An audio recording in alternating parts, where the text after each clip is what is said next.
Headache বা মাথা যন্ত্রণা। আমার কাছে অনেক পেশেন্ট আসে যাদের কমপ্লেন থাকে যে তাদের খুব মাথা যন্ত্রণা করে, কোনো সময়ের ঠিক নেই, কখনো সকালবেলা, কখনো দুপুরবেলা, কখনো সন্ধেবেলা বা কখনো রাত্রিবেলা সবসময় একটা মাথা যন্ত্রণা করে এবং মাথাটা একটু ভার হয়ে থাকে। আমি আজকে এই হেডেক নিয়ে বা মাথা যন্ত্রণা নিয়ে কিছু কথা বলবো। আমরা কি করে বুঝবো যে আমাদের কি ধরনের মাথা যন্ত্রণা হচ্ছে? বেশিরভাগ পেশেন্ট আমাকে এসে বলে যে ম্যাডাম আমার মাইগ্রেন আছে। তারা বিভিন্ন রকম টেস্টও করে, সমস্ত টেস্ট নর্মাল থাকে, কিন্তু তাদের মাথা যন্ত্রণাটা কিছুতেই যায় না। মাথা যন্ত্রণা বা হেডেক আমাদের দু ধরনের হয়, একটা হলো প্রাইমারি আর একটা হলো সেকেন্ডারি। প্রাইমারি হেডেকে কী কী আছে? প্রাইমারি হেডেকে টেনশন হেডেক, মাইগ্রেন হেডেক এবং ক্লাস্টার হেডেক। টেনশন হেডেকে মানুষ 60 থেকে 80% কিন্তু টেনশন হেডেকে ভোগে। 15% 15 থেকে 20% হচ্ছে মাইগ্রেন পেনে ভোগে। ক্লাস্টার হেডেকটা ভোগে ওই 0.1% থেকে 0.5%। কী করে বুঝবো যে এটা মাইগ্রেন, না এটা টেনশন হেডেক, না এটা ক্লাস্টার হেডেক? টেনশন হেডেকটা হচ্ছে পুরো কপাল জুড়ে যন্ত্রণা, মানে মনে হবে যেন কপালের মধ্যে একটা ব্যান্ড লাগিয়েছি, তার একটা প্রেশারের জন্য মাথা যন্ত্রণা হচ্ছে। এই রকম যদি হেডেক হয় তাহলে সেটাকে আমরা বলবো টেনশন হেডেক। টেনশন হেডেকটা কেন হয়?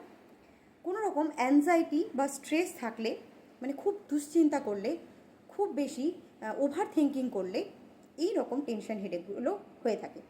এছাড়াও যদি খুব ঘুম ভালো না হয় তাহলেও কিন্তু এই টেনশন হেডেকটা হয়ে থাকে। এবার আসবো মাইগ্রেন পেনটা কী। বেশিরভাগ পেশেন্টই এসে আমাকে বলে যে ম্যাডাম আমার মাইগ্রেন হয়েছে। তাদেরকে বলবো যে সবার জন্য মাইগ্রেন নয়। এবার বুঝে নিই আমরা মাইগ্রেন পেনটা কী করে হবে। মাইগ্রেন পেনটা এরকম বুঝবো যদি কোনো পেশেন্টের ওয়ান সাইডের একটা পেন হয়, হতে পারে সেটা ডান দিক বা বাঁ দিক। এই মাইগ্রেন পেনটা সাথে আর কি হবে, একটু নজিয়া এবং ভমিটিং, মানে কখনো খুব বমি বমি ভাব বা বমি হয়ে যাওয়া, এই রকম যদি হয় তাহলে এটাকে মাইগ্রেন পেন বলবো। মাইগ্রেন পেন সাধারণত আমাদের নিউরোলজিক্যালি হয়, যার জন্য এই মাইগ্রেন পেনটা যাদের অ্যাকিউট মাইগ্রেন পেন মানে খুব কম সময় ধরে হচ্ছে, তাদেরকে কিছু পেন কিলার আমরা দিলেই কিন্তু এই মাইগ্রেনটা চলে যায়। যদি ক্রনিক হয়, মানে খুব লম্বা সময় ধরে হচ্ছে, তাহলে কিছু নিউরোলজিক্যাল মেডিসিন দিতে হয়। আর ক্লাস্টার হেডেকটা কী করে বুঝবো?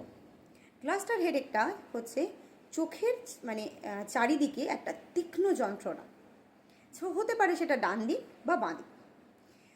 এই তীক্ষ্ণ যন্ত্রণাটার জন্য আমরা এই ক্লাস্টার হেডেকটাকে সাধারণত বলে থাকি সুইসাইডাল হেডেক।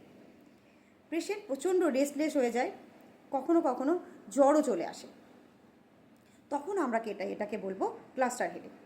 যদি খুব লম্বা সময় ধরে ক্লাস্টার হেডেকটা হয়ে থাকে তাহলে আমাদের বিভিন্ন রকম প্রেশারের মেডিসিন এবং নিউরোলজিক্যাল কিছু মেডিসিন দিয়ে এটার লম্বা সময় ধরে ট্রিটমেন্ট করাতে হয়। টেনশন হেডেকের জন্য আমাদের সাধারণত একটু পেন কিলার দিলেই কিন্তু টেনশন হেডেকটা, এবং খুব ভালো যদি ঘুমানো হয়, ঘুমের যে ব্যালেন্সটা যদি নর্মাল হয়ে যায় তাহলে কিন্তু টেনশন হেডেকটা চলে যায়। আর সেকেন্ডারিটা কী করে? সেকেন্ডারি যে হেডেকটা হচ্ছে কোনো রকম ডিজিজ বা কোনো রকম রোগ হলে হয়। যেমন যদি কারো টিউমার হয়ে থাকে, ব্রেন টিউমার হয়ে থাকে, এছাড়াও ব্রেনের মধ্যে কিছু ইনফেকশান হলে, বা ব্রেনের মধ্যে কোনো ট্রমা বা কোনো আঘাতের জন্য যদি হেমারেজ রক্তক্ষরণ হয়ে থাকে, এছাড়াও আমাদের মাথার মধ্যে ব্রেনের মধ্যে যদি প্রেশার বেড়ে যায় তাহলেও কিন্তু আমাদের এই সেকেন্ডারি হেডেকটা হয়ে থাকে। এই সেকেন্ডারি হেডেকের জন্য বেশ তার রোগের যে কোনো ট্রিটমেন্ট করলেই আমাদের এই সেকেন্ডারি হেডেকগুলো চলে যায়।